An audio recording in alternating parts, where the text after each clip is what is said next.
Tara, samahan nyo kami, bisita iglesia tayo. Quezon City LGU, nagbigay siya ng mga routes sa lahat ng mga 6 districts ng Quezon City ng mga walking bisita iglesia. Pa-flash ko dito yung mga routes para may idea din kayo. So tara, pupuntahan natin yung dito sa may Cubao area.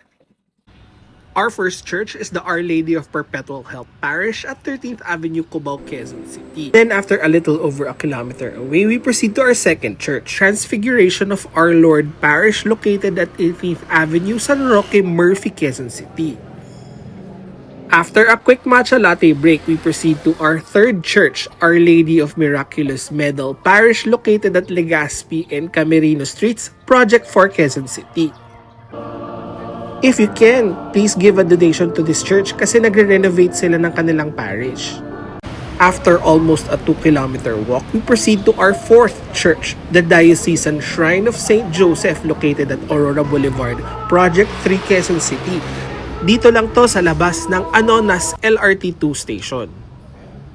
After a quick merienda break sa isang bakery dito sa Anonas, let's go to our fifth church, the Holy Family Parish, Camias, located at KI, corner K7th, Camias, Quezon City.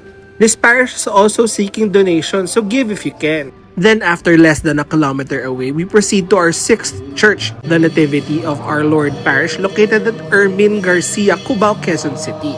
At dito na kami inabot ng gabi. Pero malapit na tayo matapos because our seventh church, after a little over a kilometer away, is San Isidro Labrador Parish, located at Malacas Street, Piñahan, Quezon City. It took us 2 hours and 30 minutes, a total of 8.3 kilometers, and a total of 12,500 steps from our jump-off point at EDSA Pituazon all the way to our seventh church here at Piñahan.